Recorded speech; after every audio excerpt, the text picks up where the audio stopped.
Hi guys, and I've never done these type of videos before. I'm not one for book reviews. I mean, I watch them once in a while from other people, but I don't do them. But this is special to me. So the book I just read for the a millionth time, to the point where I can actually summarize it, is Walk Two Moons. I don't. It's backwards for me right now, but I'm sure I'll flip around. Walk Two Moons by Sharon Creech, and this book really holds a special place because we've read it in sixth grade. And I was instantly hooked, to say the least. The first chapter, and I knew nothing, and I was already hooked. I knew I was gonna love it. And yesterday I finished for probably like the 10th time since 6th grade. So, total of 11 times. I'm doing this at 10, 12. I'm supposed to go to sleep, but I'm not tired, so I'm just gonna do a book review. Which is the last thing I ever thought I would do, but you know what I mean. So, the story is about Sal. Her real name is Salamanca Tree Hiddle. And she's on a road trip with her grandparents for nearly a week, maybe just about a week, 6 days. They're going to Idaho to visit her mother, and I'm gonna try not to spoil it too much just in case y'all haven't read it yet, but like, I'm also prone for spoilers, so spoiler just in case. You know what? Screw it, I'm doing spoilers. I can't. So her mother is dead. She died in a bus accident, and there is only one survivor, Margaret Cadaver, and before the road trip, Sal and her father moved to Ohio so he can see Margaret and talk about his wife and what she talked about with her before she died. And Sal didn't like Mrs. Cadaver. Cadaver means dead body. But next door to Mrs. Cadaver was soon to be her friend Phoebe Winterbottom. And they went to school together, and one day Phoebe just told Sal she was brave for going over to Mrs. Cadaver's, and that's how it all started. And so during the road trip with Graham and Gramps, Sal tells the story about Phoebe, the shit they got up to, the potential lunatic, Ben, her disappearing mother. In a way, Phoebe was related to Sal. Not like, blood related, but personality and, I don't know. Her mother disappearing, but this time she did return. Sal's mother did not. So, the first time I read the story, I was so taken by it. I was so emotionally interested that I was so emotionally upset when the story ended. It was a lot of things. I was upset that we couldn't read it anymore. We finished it. But of course the ending's very emotional. That I won't spoil because, it's really sad.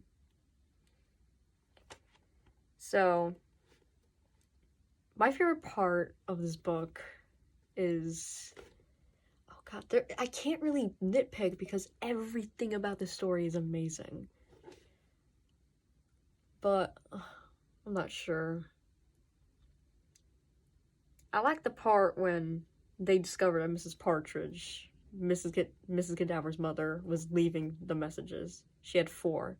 She was about to deliver a 5th one, which was the same one as the first one. Never judge a man until you walk 2 moons in his moccasins. Walk 2 moons. That's like the moral of the story. And so I like that part a lot. I like anything with Ben in it. I can imagine Ben being hot for some reason. I don't know why. Mr. Berkway. I like Mr. Berkway. Phoebe, Ben, and Sal's English teacher. I could not remember her name for the life of me. I like the name Salamanca.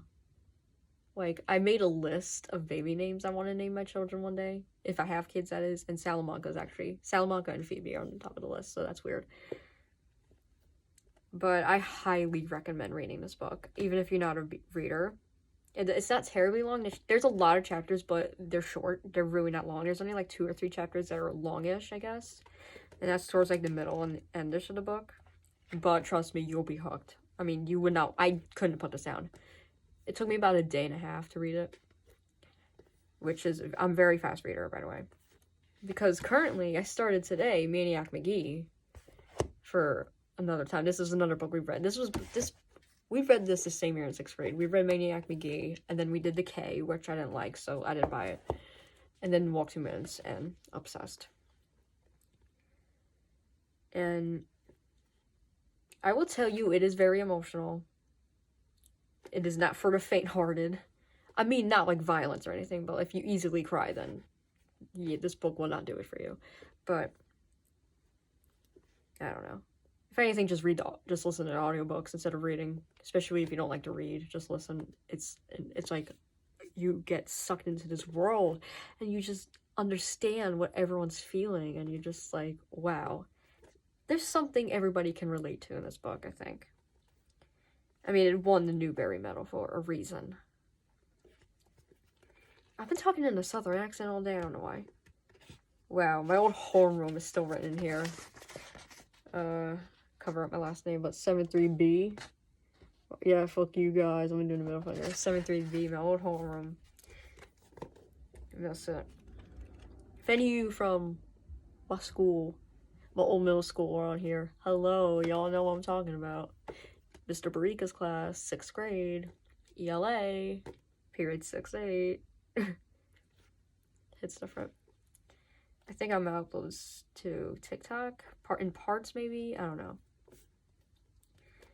But I love this book so much, and I highly recommend it. It's like, there's nothing wrong with this book. It's flawless. There's like, you never get bored. You actually get mad. Like, at one point, for a couple chapters, Phoebe is like really annoying. She's like a bitch, and like you really get mad about that. Well, I don't know. I'm talking about my experience. Y'all might be different. Y'all might think, okay, whatever. But I seriously got annoyed at Phoebe. But I still like Phoebe. Okay.